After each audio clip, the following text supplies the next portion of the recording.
Dans cette vidéo, on va parler d'un concept que tu utilises peut-être déjà sans vraiment le maîtriser, les MVT dans Django.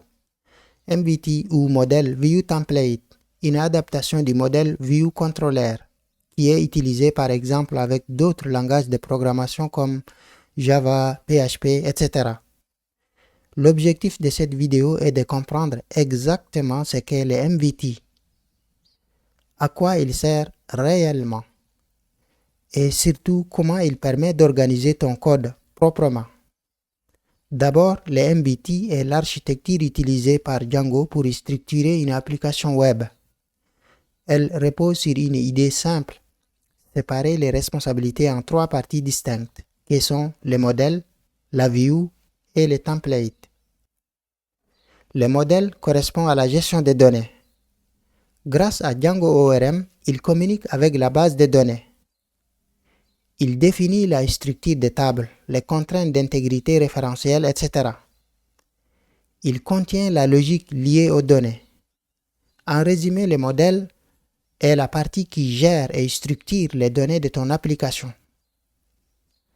Quant à View, elle gère la logique de traitement. Elle reçoit la requête de l'utilisateur. Ensuite, elle traite les données puis décide quoi renvoyer.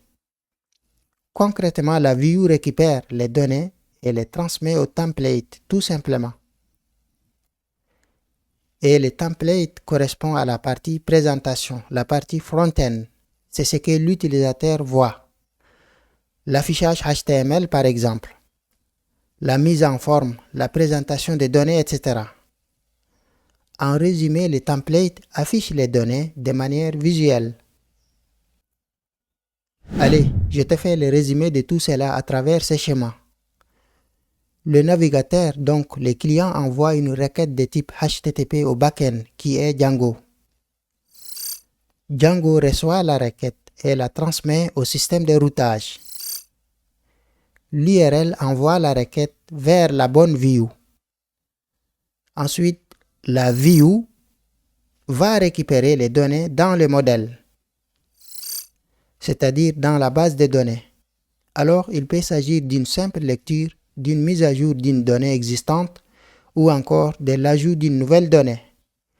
Puis, elle envoie ces données au template qui génère les HTML. Et enfin, la réponse est renvoyée à l'utilisateur. En résumé, ce qu'il faut retenir, le MVT te permet d'avoir un code clair et organisé, de séparer les responsabilités, de faciliter la maintenance et l'évolution de ton projet. C'est une base absolument essentielle pour bien utiliser Django. Si tu veux encore aller plus loin, dans la prochaine vidéo, nous allons voir un exemple concret en Django avec du code. Abonne-toi à la chaîne, mets un like à cette vidéo et dis-moi en commentaire si tu veux une explication encore plus poussée sur les MVT. Si c'est déjà fait, je te recommande de regarder cette vidéo du début à la fin.